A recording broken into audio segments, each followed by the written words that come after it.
If you feel like you need some adventures in the dark dungeon this summer, I have something interesting to you.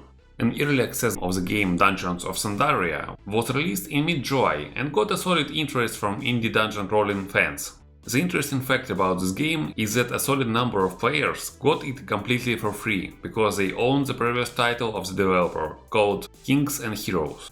In their previous game, developers tried to create a MMORPG experience with similar to this game dungeon system, but also with an open world experience. But due to lack of funds and efforts, the game was really buggy and mediocre and was thrown by the developers on the middle of its development, which kinda damaged their reputation.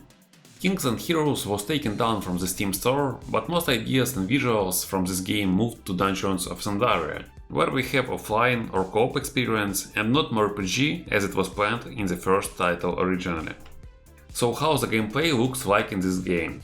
Everything starts from the creation of character. We have 5 races and 5 classes.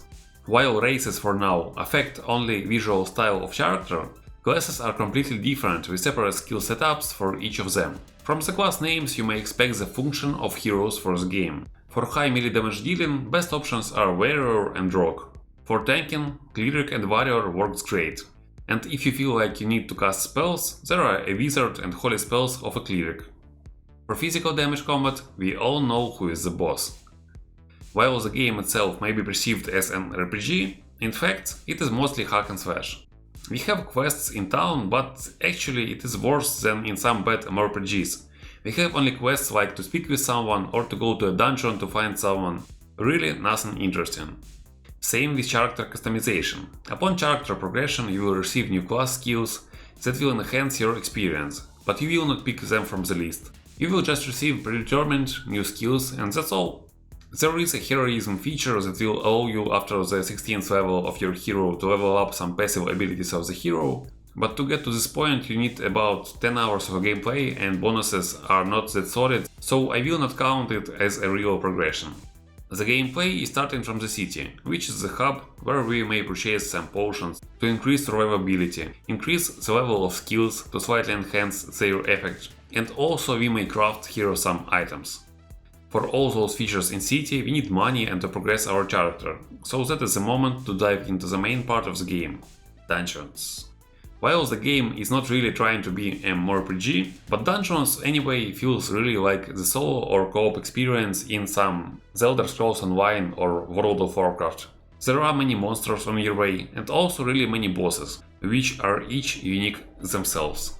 While monsters are mostly casual for any fantasy-like RPG, it feels that developers tried to make each boss unique and that really adds to the game experience. The gameplay itself is pretty fast, but on solo it will take much more time to defeat bosses and monsters, while in co-op mode your party will run like crazy and defeat everyone on their way.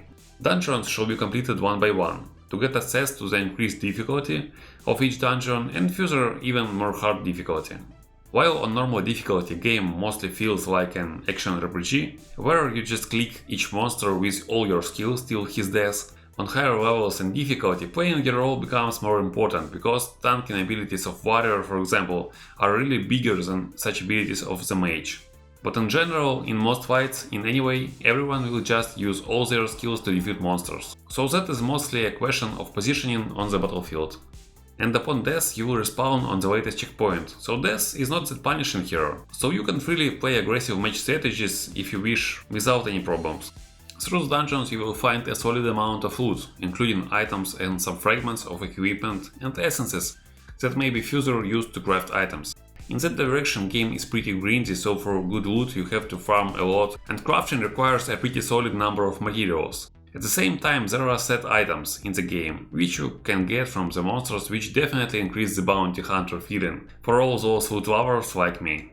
As for items, there are several useful options of bonuses on each type of them, so you will pretty often find yourself in the process of picking new equipment from new loot, so that bounty part is created pretty well. Let's talk about the strong and weak parts of the game. As for indie title, the visual part looks pretty good except for animations that for some skills and actions are not that great. From the point of bugs and performance in general, game looks pretty solid for early access. Not everything is perfect, but there were no game-breaking problems that affected my gaming experience. The dungeon crawling itself performed in a good way with many monsters and bosses. The sad part here is that we have no real options for character progression. So with more hours in game it becomes more and more hack and slash experience. But as for hack and slash, you have to use really many abilities to effectively farm those dungeons. So it doesn't become a boring one skill experience as it sometimes happens in hack and slash. And to enhance your gaming experience, I really recommend playing in public parties or with your friends. After trying the game in party, I just cannot imagine playing it solo. It is just totally faster and more interesting to play in co-op with different classes. The weakest part for me in the game is the city and questing. If there were some activities in the city except crafting, it would make greater sense. Right now, after the mission, you just want to go to a mission as fast as possible. The city itself doesn't entertain at all. And same with quests. I understand that for the most part of hack and slash quests are not that important part of the game, but in this game they just exist without any real effect on the player.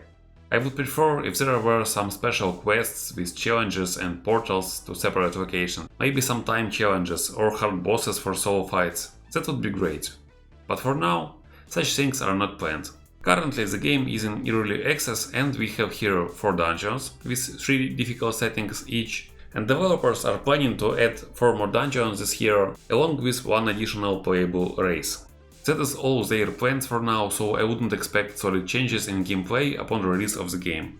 Taking into account the current early access build of the Dungeons of Sundaria, I feel like that is a solid indie game to play with friends. Especially considering they have that remote play together feature in Steam, and you can invite any friend to play even without his purchase of the game. And also the game includes a split screen option which may be useful for someone.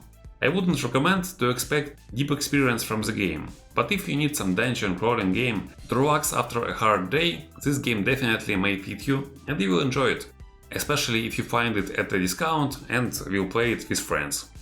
That's all that I wanted to tell you today. We highly appreciate if you subscribe to the channel and put your like on the video. I've just started my way on YouTube and I'm planning to cover many interesting indie games in my reviews, so I'm inviting you to join me in that adventure. Have a great day everyone, and see you soon in the new review.